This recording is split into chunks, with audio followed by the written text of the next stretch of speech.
Bismillahirrahmanirrahim. Dear students, Assalamu alaikum. Welcome to lecture 20.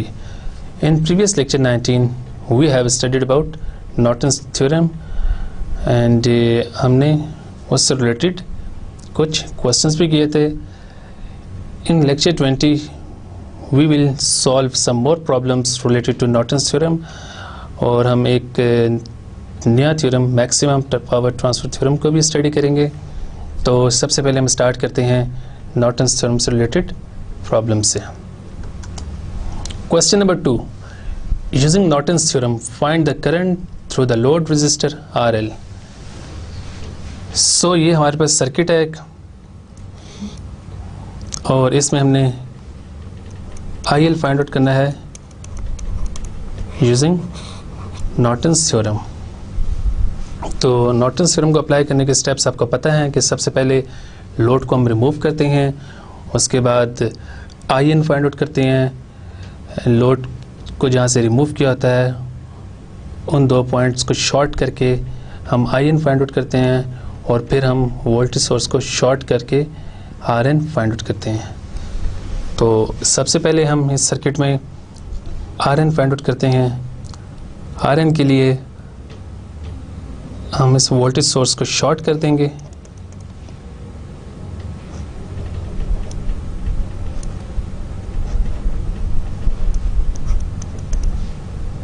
और बाकी circuit को एज इट इज ड्रा कर देंगे.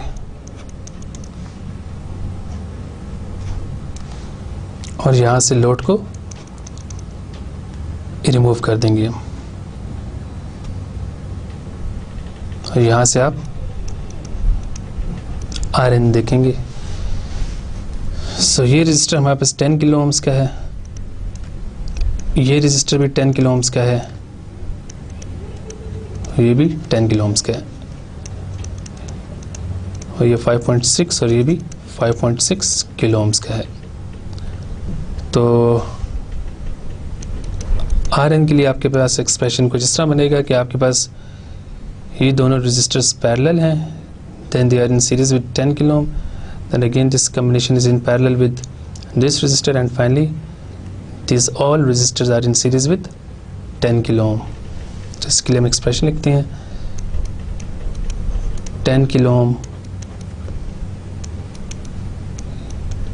is in parallel with 5.6 kilo ohm plus 10 kilo ohm.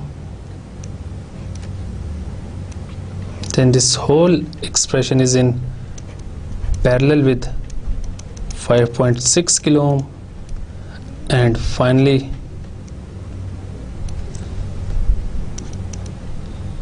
ये expression आपके पास 10 kilo ओम के साथ सीरीज में आ जाएगा.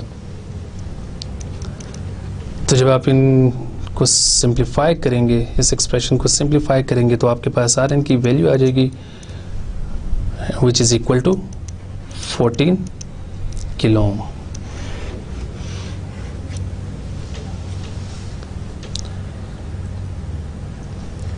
अब हम आईएन की बात करते हैं. तो आईएन के लिए सर्किट को रीड्रॉ करते हैं.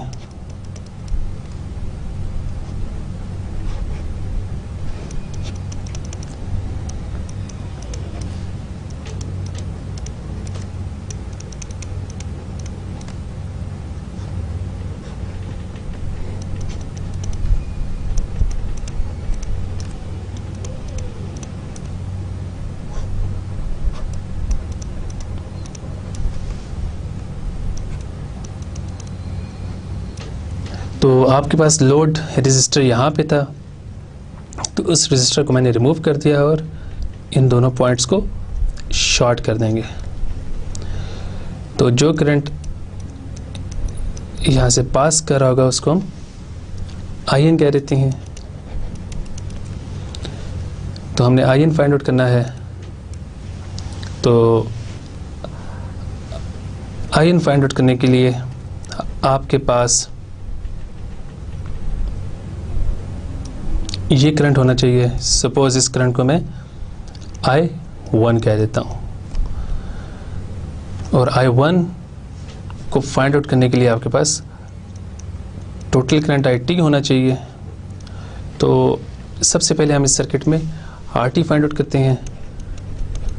So RT is equal to, RT के लिए मैं यह एक्सप्रेशन लिख देता हूँ।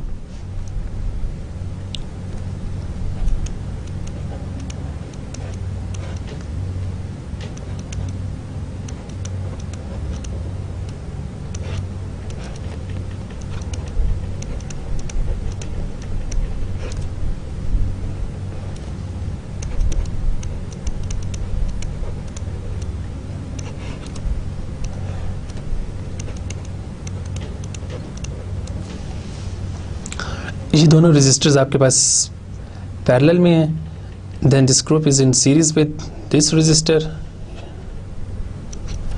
and then this whole combination is in parallel with 5.6 kilo ohm resistor, and finally all these resistors are in series with 10 kilo ohm.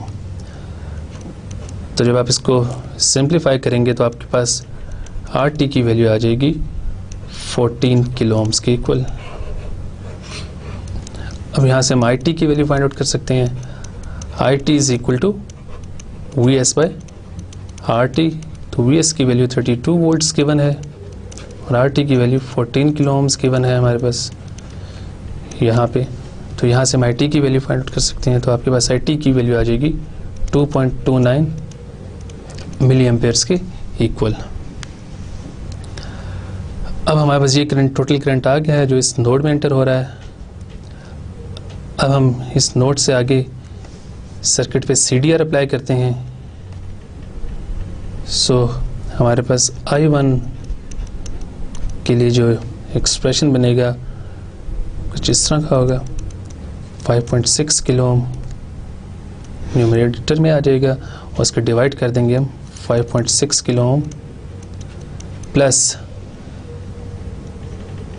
इन तीनों रेजिस्टर्स को solve करके हमने एक बना देना है।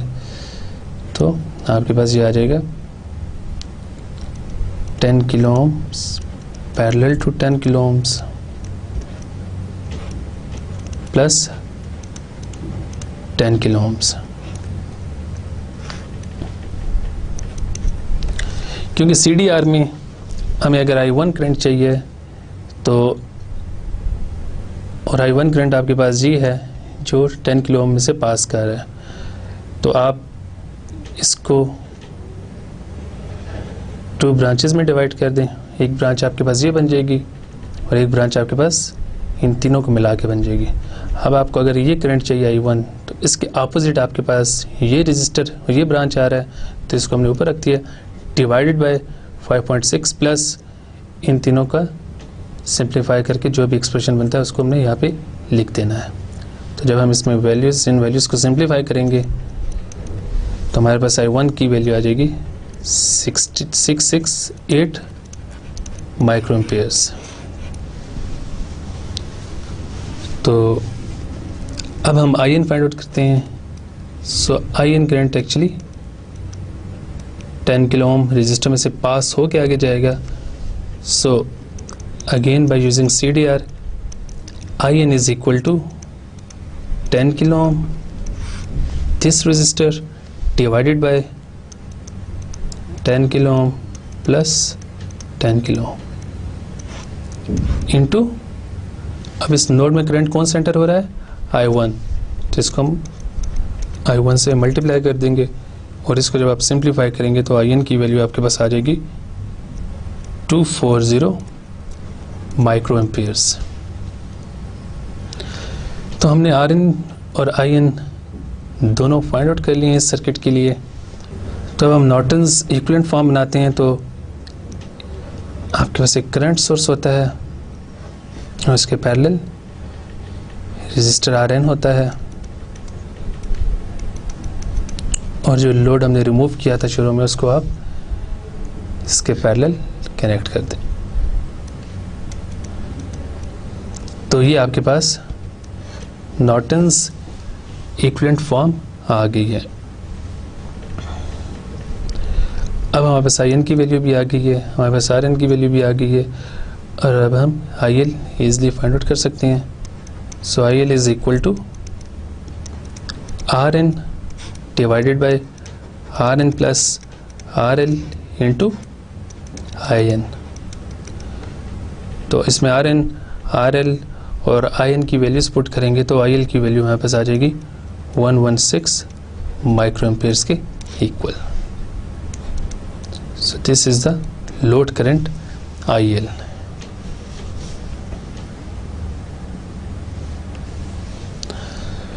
Question number 3, using Norton's theorem, find the voltage across R5 in the following figure. अब आपके पास इस क्वेश्चन में ये सर्किट है and it is comparatively difficult circuit. तो अब हम इसको सॉल्व करते हैं स्टेप बाय स्टेप। सबसे पहले आप इस सर्किट में ये चीज़ नोट करें कि इसमें 2 सोर्सेज हैं, एक वोल्टेज सोर्स और एक करंट सोर्स। तो सबसे पहले इस सर्किट के ऊपर हमने सुपरपोजिशन थ्योरम अप्लाई करना है, क्योंकि हम एट ए टाइम किसी एक सोर्स का इफेक्ट लेंगे, और उसके बाद फिर उस सर्किट के ऊपर हमने नॉर्टन्स थ्योरम अप्लाई करना है।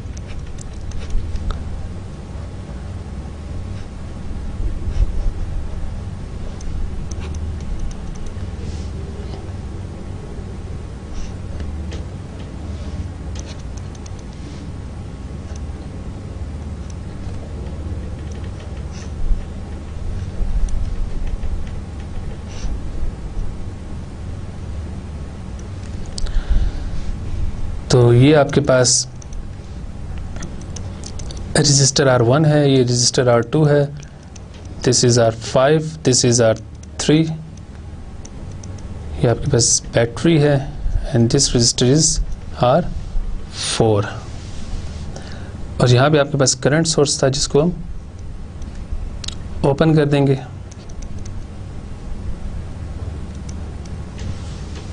क्योंकि इस सर्किट के ऊपर हमने सुपरपोजिशन थ्योरम अप्लाई किया है, तो हम पहले वोल्टेज सोर्स का इफेक्ट ले रहे हैं, तो करंट सोर्स को हम ओपन कर देंगे। तो जैसे जब हम करंट सोर्स को ओपन करेंगे तो इस रजिस्टर का इफेक्ट भी ख़त्म हो जाएगा।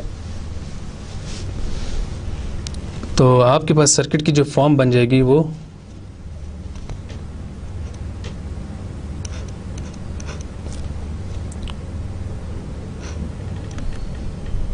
कुछ इस तरह की होगी।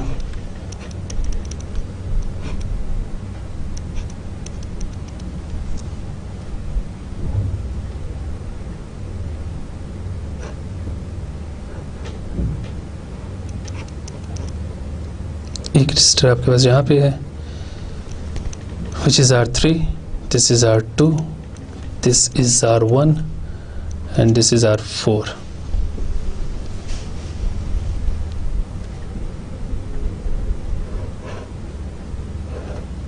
and this is R5. Superposition theorem apply करने के बाद आपके पास सर्किट की नई फॉर्म ये बन जाएगी। अब क्वेश्चन में है कि हमने वोल्टेज फाइंड आउट करनी है अक्रॉस R5, तो हम R5 को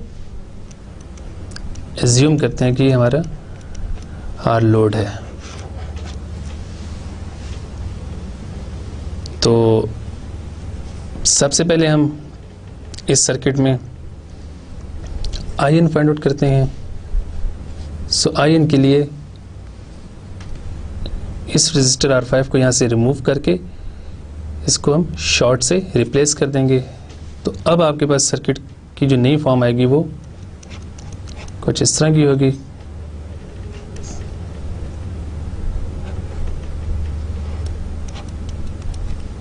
सर्किट को सिंप्लीफाई करने से चीज़ें काफ़ी आसान हो जाती हैं, इसलिए मैं सर्किट को जितना वो सिंप्लीफाई हो सकता है उतना सिंप्लीफाई करता हूँ। ये रजिस्टर आपके पास R1 है, ये R2 है, ये R3 है, ये R4 है, और यहाँ पे रजिस्टर आपके पास R5 था, तो उसको रिमूव करके इन दोनों पॉइंट्स को हम शॉर्ट कर देंगे। तो जो करंट अब यहाँ से पास कर रहा है वो IN करंट है हमारे पास।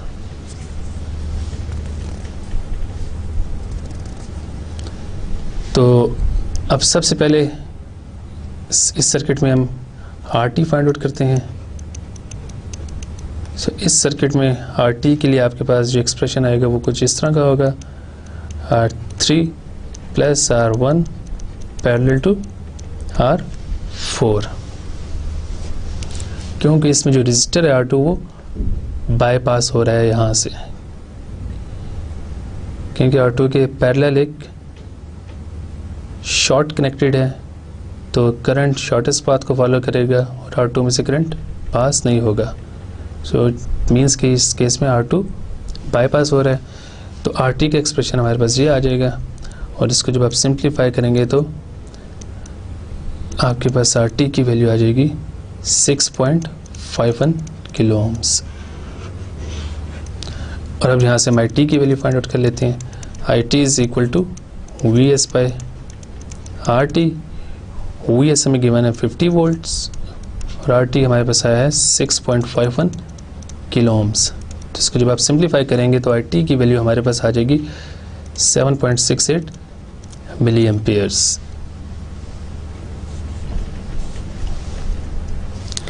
अब हमारे पास IT की वैल्यू आ गई है, और अब हम यहाँ से IN की वैल्यू ईजिली फाइंड आउट कर सकते हैं। We can write IN is equal to R4 divided by R1 plus R4 into IT।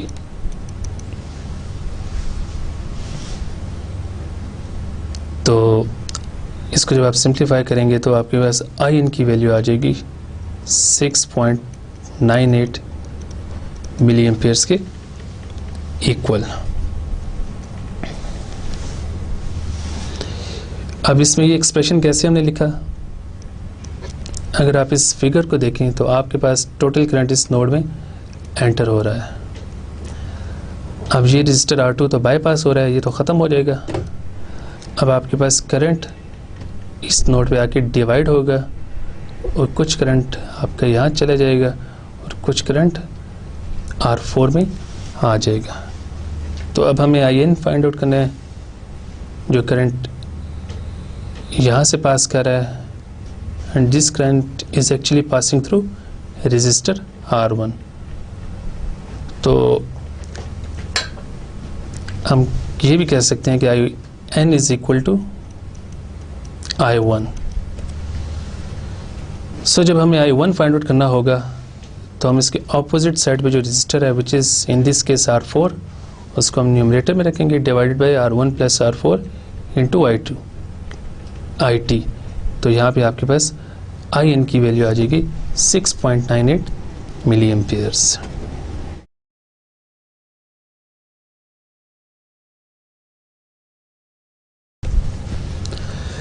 तो अब हम RN की बात करते हैं। RN को हम कैसे कैलकुलेट करेंगे, तो उसके लिए आपके पास सर्किट की फॉर्म कुछ इस तरह बन जाएगी। इसमें वोल्टेज सोर्स को हम शॉर्ट कर देते हैं। यहाँ पे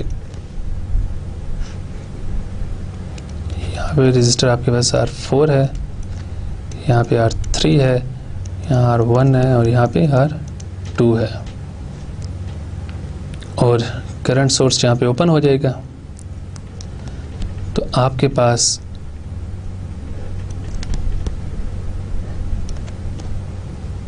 ये पॉइंट A है सपोज, ये पॉइंट B है। हमने लोड को यहाँ से रिमूव कर दिया है R5 को। तो अब हमारा जो RN होगा वो हम इस साइड से देखेंगे। तो इस सर्किट को अगर मैं रीड्रॉ करूँ थोड़ा सा मॉडिफाई करके, तो हमारे पास सर्किट की जो फॉर्म बनेगी वो कुछ इस तरह की होगी।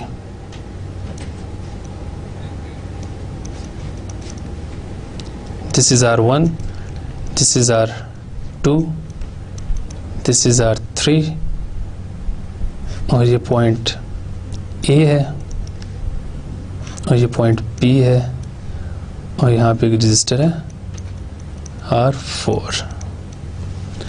इस सर्किट को मैंने थोड़ा सा मॉडिफाई किया है, रीअरेंज किया है, तो अब हमारे पास सर्किट की नई फॉर्म कुछ इस तरह की बन जाएगी। तो अब आप R N easily find out कर सकते हैं। So we can write R N is equal to, सबसे पहले आप देखें आपके पास R3 और R4 पैरेलल में है, तो आपके पास एक्सप्रेशन में सबसे पहले आएगा R3 parallel to R4, then this group is in series with R1, तो हम इसको ऐसे लिख सकते हैं plus R1, and then this whole group is in parallel with R2। तो इसमें वैल्यूज पुट करने के बाद आपके पास आर एन की वैल्यू आ जाएगी 1.92 किलो ओम्स। तो इस सर्किट का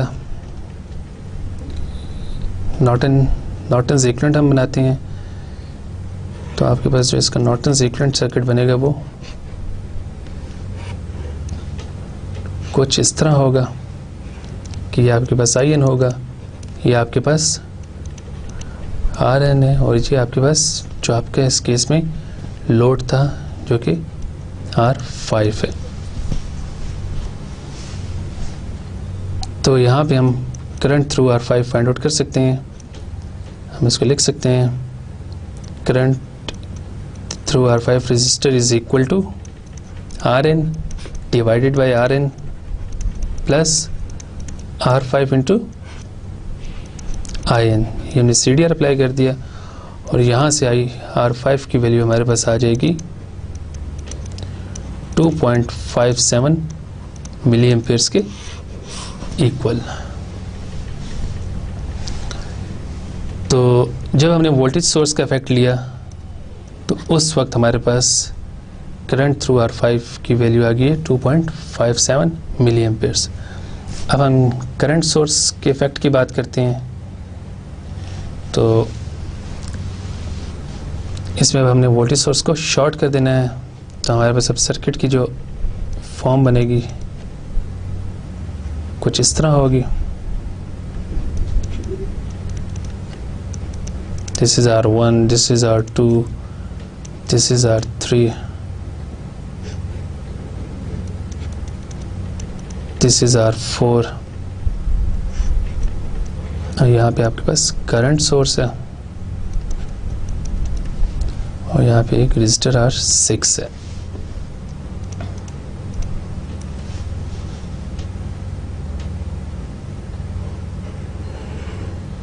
तो यहाँ पे हमने R5 को अगेन शॉर्ट कर दिया है, और जो करंट यहाँ से पास करेगा वो IN के इक्वल होगा। इस सर्किट को अगर मैं फर्दर सिंप्लीफाई करूं तो हमारे पास सर्किट की जो नई फॉर्म होगी वो कुछ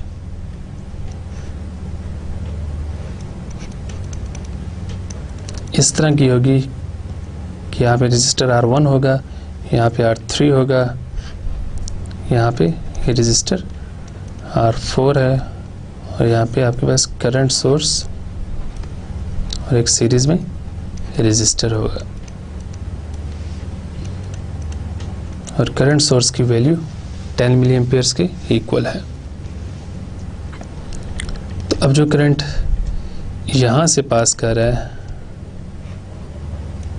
that is actually current IN।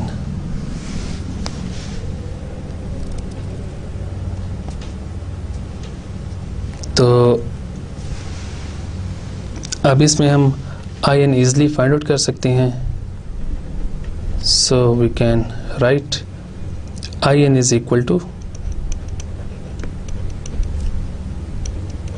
R3 parallel to R4 divided by R1 plus R3 parallel to R4 into 10 milli amperes. इसको जब हम सिंप्लीफाई करेंगे तो हमारे पास IN की वैल्यू आ जाएगी 7.8 0.82 मिली एम्पेयर्स के equal.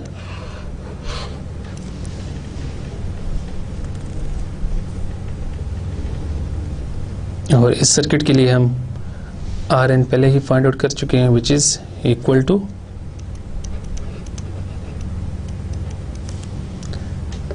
1.92 kilo ohms.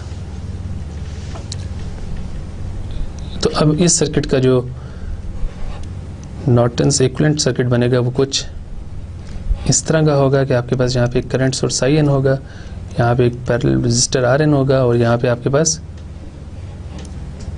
Resistor R5 होगा। सो IR5 is equal to Rn divided by Rn plus R5 into In। तो इसमें In की ये वैल्यू पुट करेंगे, Rn की ये वैल्यू पुट करेंगे और R5 की ये वैल्यू पुट करेंगे, तो हमारे पास IR5 की वैल्यू आ जाएगी 2.85 मिली एम्पेयर्स के इक्वल। तो अब हमारे पास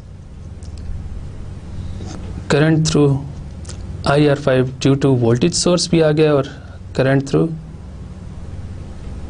resistor R5 due to current source भी आ गया।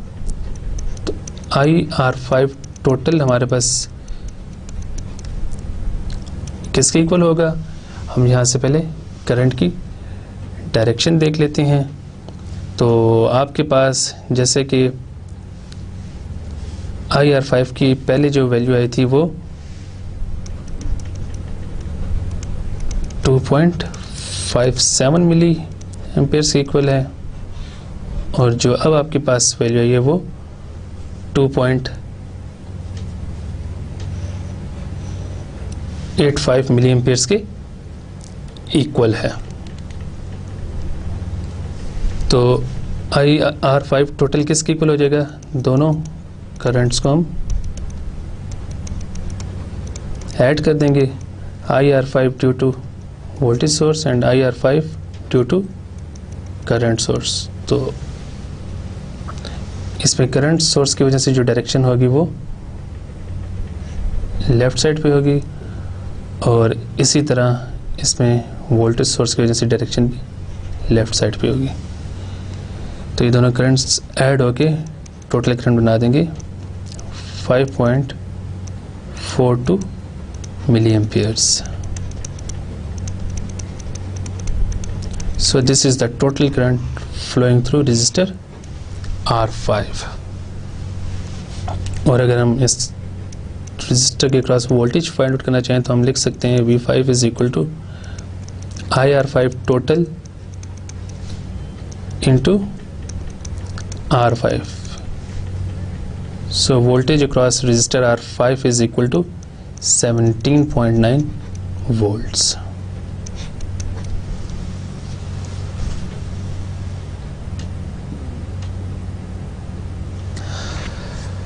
Question number 4. Reduce the circuit between terminals A and B in the following figure to its Norton equivalent। अब अगेन इस सर्किट में आपके पास there are two different sources, one is voltage source and other is current source। तो सबसे पहले हम Rn find out करते हैं। तो Rn फाइंड आउट करने के लिए वोल्टेज सोर्स को हम शॉर्ट कर देते हैं और करंट सोर्स को हम ओपन कर देते हैं।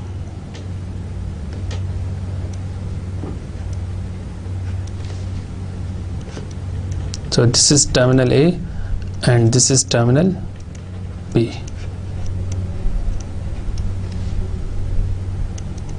This resistor is R1, this resistor is R2, this resistor is R3 and this resistor is R4। So Rn आपके पास आ जाएगा R1 parallel to R2 plus R3 and then this whole expression is in parallel with R4। तो Rn के लिए जो आपके पास expression बनेगा वो कुछ इस फॉर्म का होगा, और जब आप इसमें वैल्यूज पुट करेंगे R1, R2, R3 और R4 की, तो आपके पास Rn की वैल्यू आ जाएगी 6.77 किलो ओम्स के इक्वल।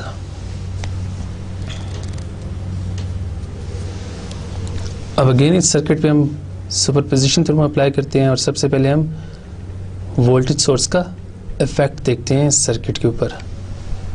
तो उसके लिए आपके पास सर्किट की जो फॉर्म बनेगी वो कुछ इस तरह की होगी। करंट सोर्स को हम रिमूव कर देते हैं, तो आपके पास रजिस्टर R3 यहाँ नीचे आ जाएगा, और अब आपके पास सर्किट की फॉर्म ये बन जाएगी। ये आपके पास वोल्टेज सोर्स है, ये R1 है, ये R2 है, ये रजिस्टर R3 है, और ये R4 है।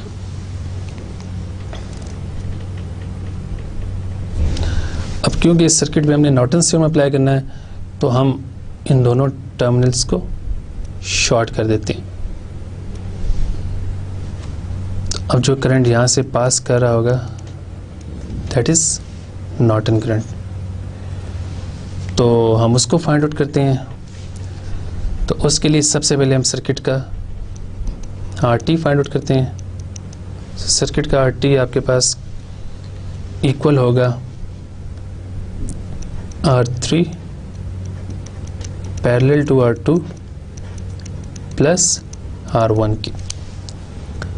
क्योंकि इसमें रजिस्टर R4 बाईपास हो रहा है, आपके पास जो करंट होगा वो R4 में से पास नहीं करेगा, बल्कि डायरेक्टली A से B से गुजरता हुआ ग्राउंड हो जाएगा। अगर इस सर्किट को थोड़ा सा और सिंप्लीफाई करें तो हमारे पास अब इस सर्किट की फॉर्म कुछ इस तरह की होगी कि ये आपके पास वोल्टेज सोर्स है Vs, ये R1 है, ये R2 है, ये R3 है, और ये पॉइंट A भी है। तो इस तरह हम RT फाइंड आउट कर लेंगे, और जब R1, R2, R3 की वैल्यूज हम पुट करेंगे तो हमारे पास RT की वैल्यू आ जाएगी 27.3 किलो ओम्स के इक्वल। तो यहाँ से हम IT फाइंड आउट कर सकते हैं। IT is equal to Vs by RT। So Vs की वैल्यू हमारे पास 12 वोल्ट्स गिवन है, डिवाइडेड बाई RT, तो हमारे पास टोटल करंट की वैल्यू आ जाएगी 440 माइक्रो एम्पेयर्स के इक्वल। अब क्योंकि हमारे पास टोटल करंट आ गया है, तो ये टोटल करंट इस पॉइंट पे डिवाइड हो रहा है, तो जो करंट इस तरफ आ रहा है वो करंट IN है। तो हम IN फाइंड आउट कर सकते हैं by using CDR। So IN is equal to R2 divided by R2 plus R3 into I total. So जब आप इसमें R2, R3 और I टोटल की वैल्यूज पुट करेंगे तो आपके पास IN की वैल्यू आ जाएगी 156 माइक्रो एम्पियर्स।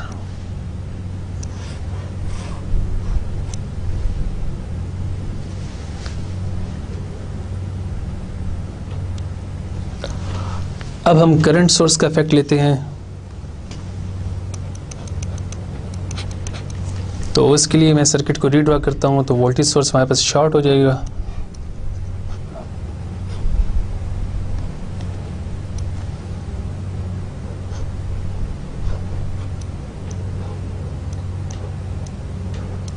तो आपके पास सर्किट की फॉर्म कुछ इस तरह आ जाएगी।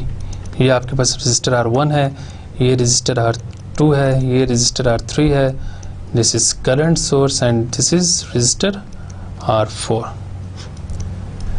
And this is point A and this is point B।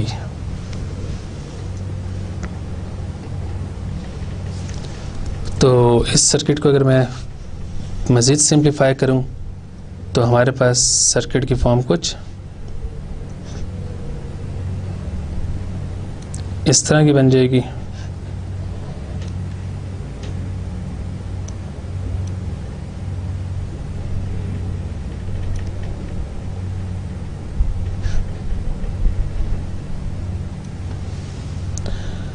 और ये दोनों पॉइंट्स आपके पास शॉर्ट हो जाएंगे।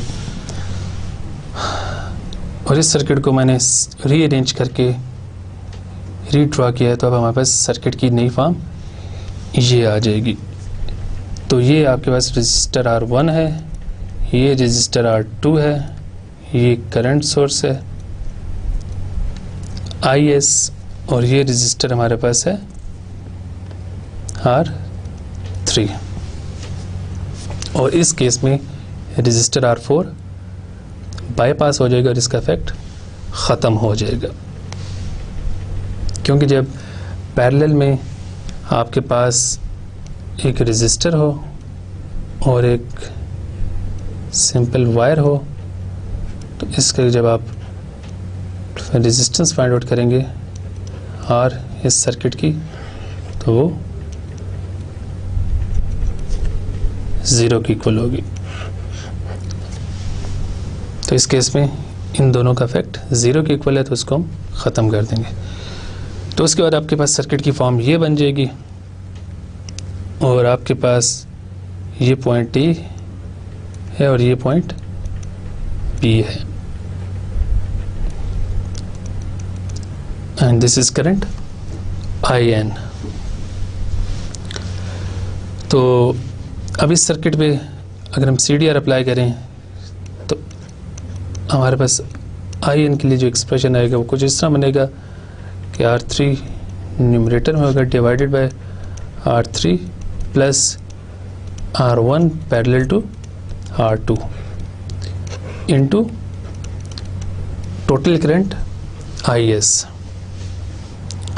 आप इसको ऐसे भी सोच सकते हैं कि ये आपके पास एक ब्रांच है और ये दूसरी ब्रांच है और ये दोनों पैरेलल हैं। जब दो ब्रांचेस पैरेलल हों तो उसके ऊपर CDR आप अप्लाई कर सकते हैं ईजिली, कि जिस ब्रांच में से आपको करंट चाहिए हो उसके ऑपोजिट ब्रांच को ऊपर रखते हैं डिवाइडेड बाय इस ब्रांच की रेजिस्टेंस प्लस इस ब्रांच की टोटल रेजिस्टेंस। तो वो मैंने यहाँ पे एक्सप्रेशन लिख दिया है। तो जब इसमें हम रेजिस्टर्स की वैल्यूज पुट करेंगे और उनको फिर करंट IS से मल्टीप्लाई करेंगे तो हमारे पास IN की वैल्यू आ जाएगी 7.15 मिली एम्पियर्स के इक्वल। तो अगर आप इस सर्किट को देखें तो इसमें अगर हम AB को शॉर्ट करें तो करंट सोर्स की वजह से जो करंट की डायरेक्शन है वो डाउनवर्ड है और वोल्टेज सोर्स की वजह से भी जो डायरेक्शन है करंट की वो यहाँ पे डाउनवर्ड है। इट मीन्स कि आपके पास जो IN टोटल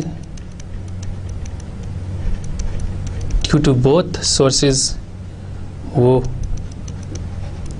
दोनों का इफेक्ट ऐड हो जाएगा। IN due to voltage source and IN due to current source. तो ये आपके पास 156 माइक्रो एम्पियर्स के इक्वल था और ये आपके पास 7.15 मिली एम्पियर्स के इक्वल आया है। तो IN टोटल हमारे पास आ जाएगा 7.31 मिली एम्पियर्स के equal.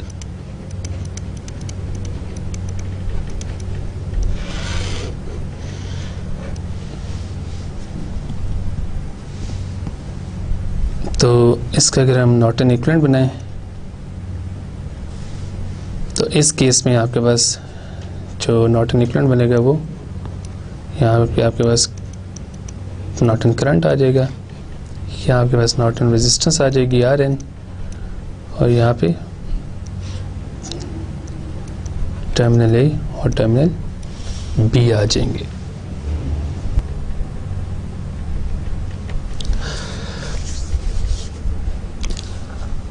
Now we talk about another theorem which is maximum power transfer theorem. The maximum power transfer theorem is important when you need to know the value of the load at which the most power is delivered from the source.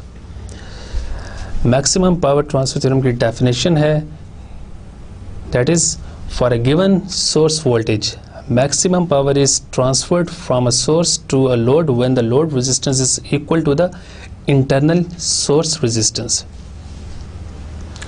ये एक simple circuit given है जिसमें यहाँ पे एक resistance RS है which is the internal resistance of the source और एक लोड रेजिस्टर है.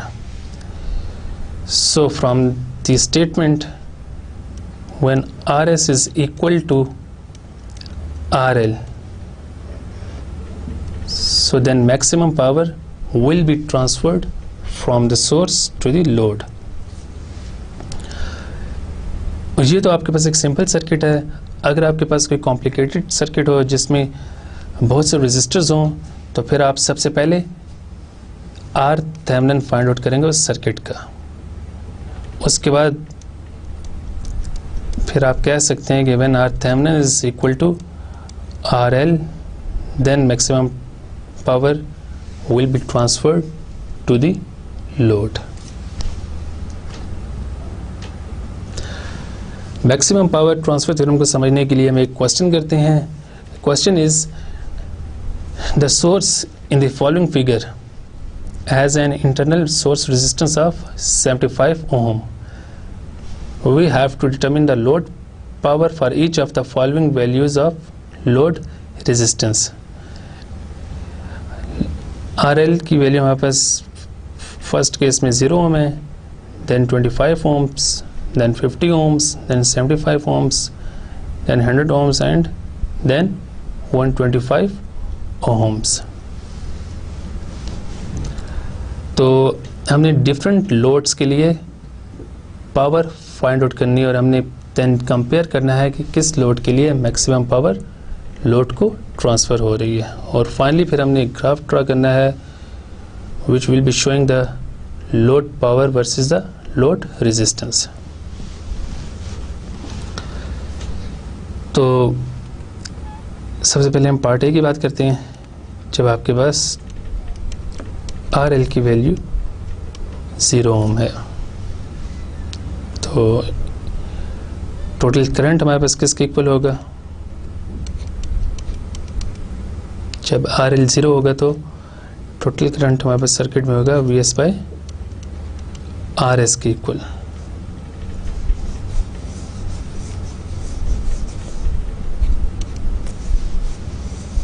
तो VS की वैल्यू हमें गिवन है 10 वोल्ट्स, RS की वैल्यू हमें गिवन है 75 ohm. सो ये आपके पास आ जाएगा 133 मिली एम्पेयर्स के इक्वल.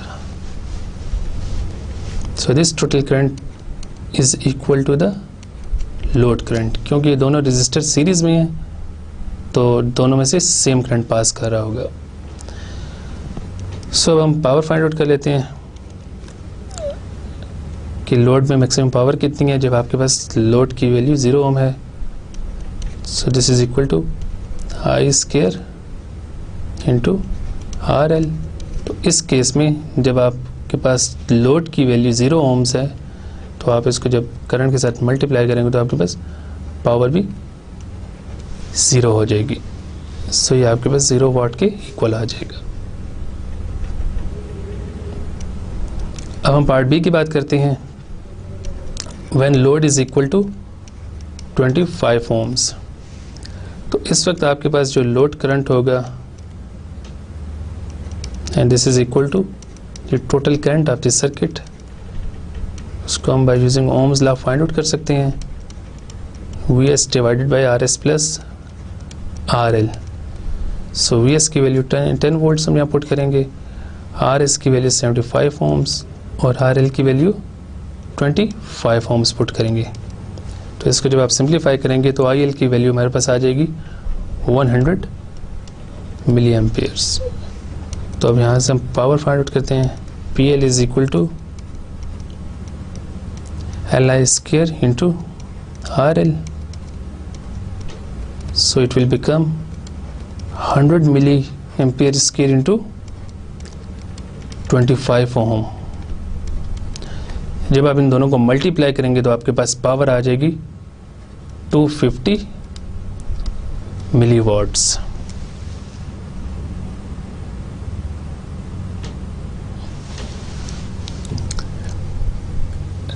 अब हम पार्ट सी को सॉल्व करते हैं. पार्ट सी में RL गिवन है 50 ohms, तो हम यहाँ पे IL की वैल्यू फाइंड आउट करते हैं which is equal to VS by RL plus RS। तो VS की वैल्यू हमारे पास 10 वोल्ट्स है, RL की वैल्यू 50 ohms पुट करेंगे और RS की वैल्यू 75 ohms पुट करेंगे और इसको जब सिंप्लीफाई करेंगे तो हमारे पास IL की वैल्यू आ जाएगी 80 मिली एम्पियर्स के इक्वल। तो आप पावर फाइंड आउट करते हैं, PL is equal to IL square into RL। तो इसमें करंट की वैल्यू ये पुट करेंगे और RL की वैल्यू 50 ohms पुट करेंगे तो हमारे पास इस केस में पावर आ जाएगी 320 मिली वाट्स के इक्वल। इसी तरह हम पार्ट डी, ई और एफ को सॉल्व करेंगे। तो पार्ट डी में आपके पास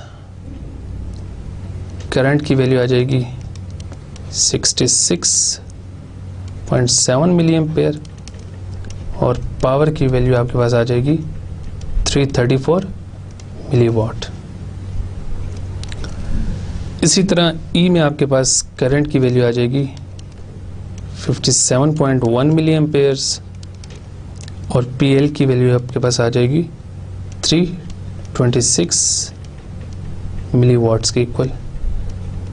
और एफ पार्ट में आपके पास IL की वैल्यू आ जाएगी 50 मिली एम्पेयर्स और PL की वैल्यू आ जाएगी 313 मिली वाट्स के इक्वल। तो अगर हम इन वैल्यूज़ को ड्रा करें ग्राफ के ऊपर और अगर हम एक्स एक्सिस को RL कह दें और वाई एक्सिस को PL कह दें और इन वैल्यूज़ को यहाँ पे ड्रा करें तो आपके पास ये ग्राफ बनता है और जिसमें आप नोट कर सकते हैं कि when RL is equal to RS,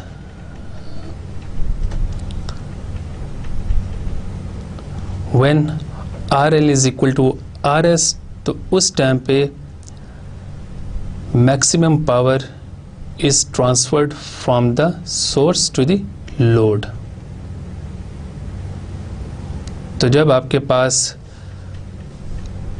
RL की वैल्यू 75 ohms है तो आपके पास मैक्सिमम पावर 334 मिली वाट्स है।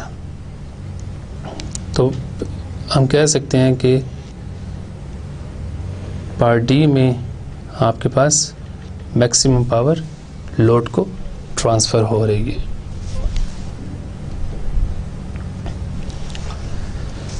Question number 2, in the following circuit maximum power is to be transferred to the load RL, determine the appropriate value of RL।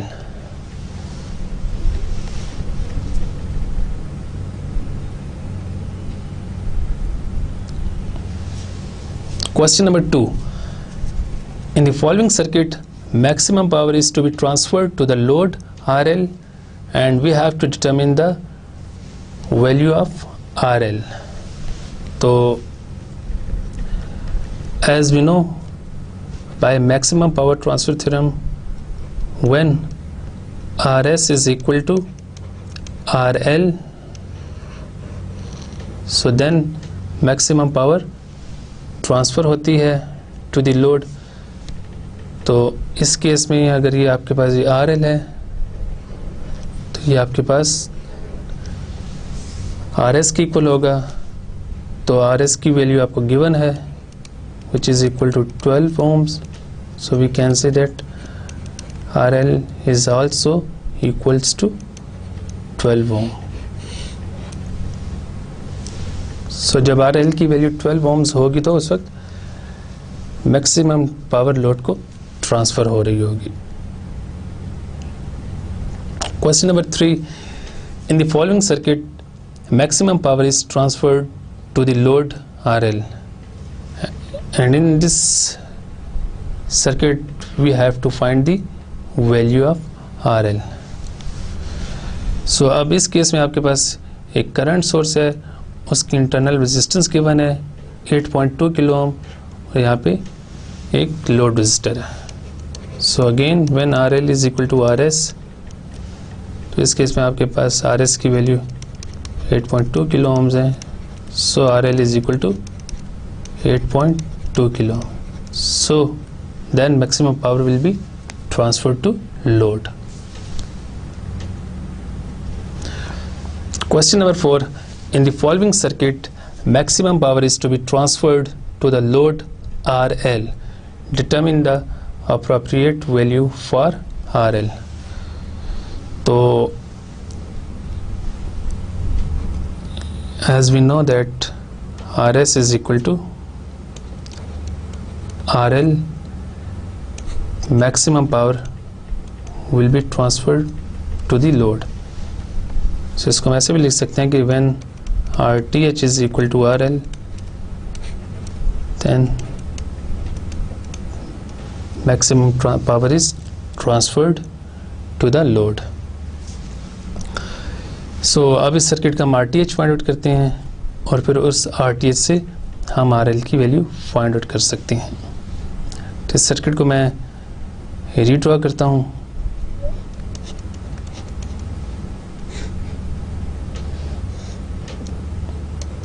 ये आपके पास 1 volt की battery है, ये 1 ओम का रजिस्टर है, 2 ओम का रजिस्टर है और ये आपके पास 4.7 ओम की एक और रेजिस्टेंस है। This is point A and this is point B, और इन दोनों पॉइंट्स के बीच में आपके पास लोड रजिस्टर RL कनेक्टेड है। तो RTH फाइंड आउट करने के लिए हमें लोड को रिमूव करना पड़ेगा और वोल्टेज सोर्स को शॉर्ट करना पड़ेगा। तो हम वोल्टेज सोर्स को यहाँ पे शॉर्ट कर देते हैं और यहाँ से लोड रेजिस्टर RL को रिमूव कर देती हैं। So this is the resistor of 4.7 ohm, this is of 2 ohm and this is of 1 ohm. तो अब इसके लिए हम RTH का एक्सप्रेशन लिखते हैं। So RTH is equal to 1 ohm parallel to 2 ohm, and this combination is in series with 4.7 ohm. तो RTH की वैल्यू हमारे पास आ जाएगी 6.37 ohms के इक्वल। सो ये वैल्यू RL की होगी।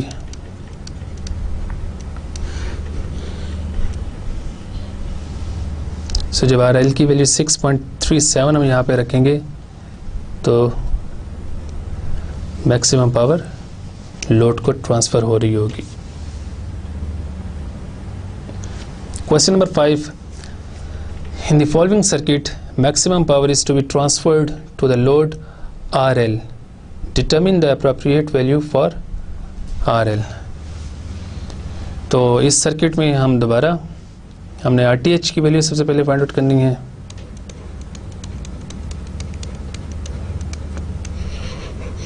तो जो वैल्यू RTH की होगी वही RL की होगी। तो सबसे पहले हम इस करंट सोर्स को यहाँ से रिमूव कर देते हैं और लोड को भी रिमूव कर देते हैं। तो आपके पास बाकी जो सर्किट बचेगा वो कुछ इस तरह का होगा। ये आपके पास 680 ओम का रजिस्टर और ये आपके पास 47 ओम का रजिस्टर है। तो यहाँ से हमने देखना है RTH। So RTH is equal to 47 ohm plus 680 ohms. तो ये आपके पास आ जाएगा 727 ओम्स के इक्वल। सो ये वैल्यू आपके पास RL की होगी 727 ohms.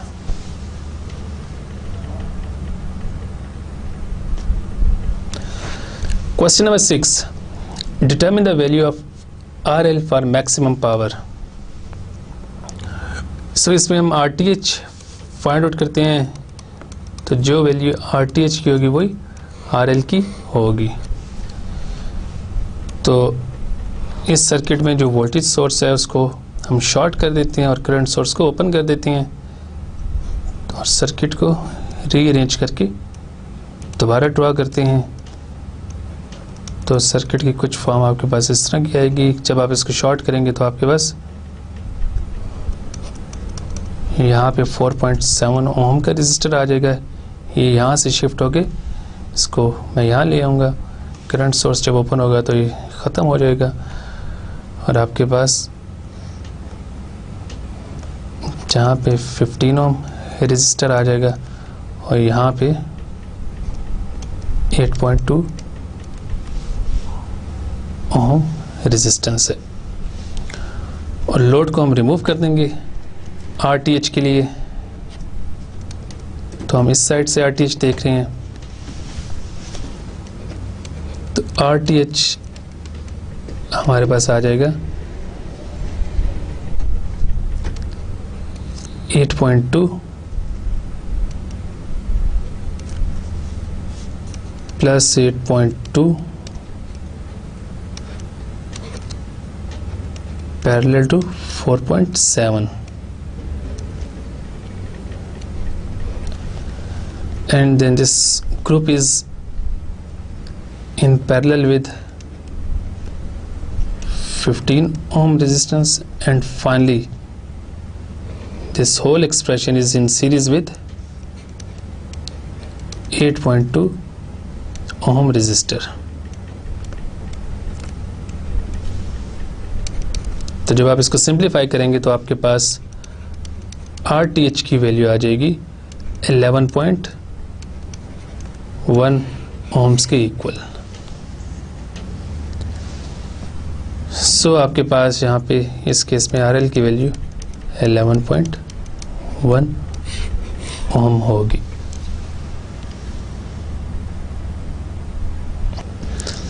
Question number 7. What are the values of R4 and R-Thevenin when the maximum power is transferred from the Theveninized source to the ladder network? So as we know that RTH is equal to R ladder। इसमें हम इस point से आगे आगे circuit की resistance को R ladder कह देते हैं। जब ये R लैडर RTH की इक्वल होगा तो मैक्सिमम पावर ट्रांसफ़र हो रही होगी। सो हमें ये इंफॉर्मेशन भी गिवन है कि voltage across this resistor is 24 volts। ये हमें कैसे पता चला? हम अगर इस सर्किट को रीड्रॉ करें यहाँ पे,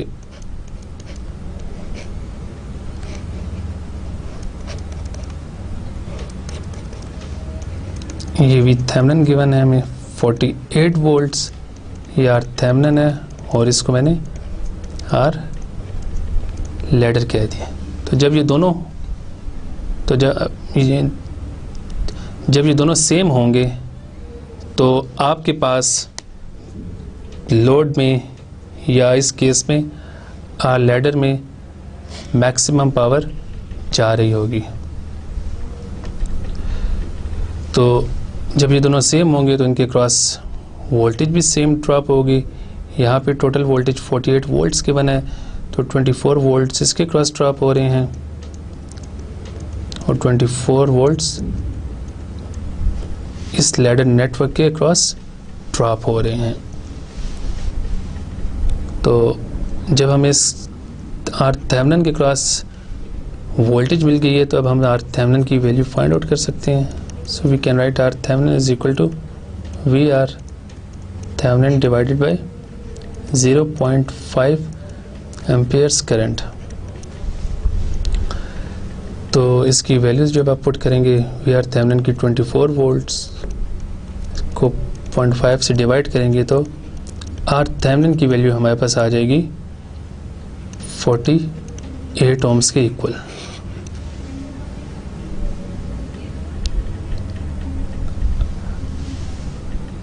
Now according to this equation, ये आर लैडर की वैल्यू होगी 48 ohms, मीन्स कि इस रेजिस्टेंस की वैल्यू जब आप इन सबको सिंप्लीफाई करके आपने उसको आर लैडर कह दिया तो ये 48 ohms के इक्वल है। तो अब हमने इसमें R4 की वैल्यू भी फाइंड आउट करनी है, इसकी जो हमें गिवन नहीं है। तो जब हमें इस लैडर नेटवर्क की टोटल रेजिस्टेंस गिवन है विच इज़ 48 ohms, तो हम अगर यहाँ पे इस आर लैडर का टोटल एक्सप्रेशन लिखें तो हमारे पास एक्सप्रेशन कुछ इस तरह का आएगा, R6 plus R5 parallel to R4 plus R3 parallel to R2 and finally this whole expression is in series with R1। तो अब इस इक्वेशन में आप देखें, आपके पास आर लैडर की वैल्यू गिवन है, R1 की वैल्यू गिवन है, R2 की वैल्यू गिवन है, R3 की वैल्यू गिवन है, R5 6 और 5 की वैल्यूज़ गिवन है। तो अब इसमें हमने R4 की वैल्यू फाइंड आउट करनी है। तो आप इसमें जब वैल्यूज़ पुट करके इसको सिंप्लीफाई करेंगे तो आपके पास R4 की वैल्यू आ जाएगी 160 ohms के इक्वल। आज के लेक्चर में हमने नॉर्टन्स थ्योरम से रिलेटेड कुछ क्वेश्चंस सॉल्व किए हैं और उसके बाद हमने एक नया theorem maximum power transfer theorem को भी स्टडी किया है और उससे रिलेटेड भी हमने काफ़ी क्वेश्चंस सॉल्व किए हैं। सो आई होप कि आप भी इन क्वेश्चंस की प्रैक्टिस कर रहे होंगे और जो बुक मैंने रिकमेंड की थी प्रिंसिपल्स ऑफ इलेक्ट्रिक सर्किट्स, उस बुक की एक्सरसाइजेस को भी आप सॉल्व करें और उनको मैक्सिमम प्रैक्टिस करें। तो इसके साथ ही हमारा आज का लेक्चर यहाँ पे कंप्लीट होता है। So see you in the next lecture, till then अल्लाह हाफिज़।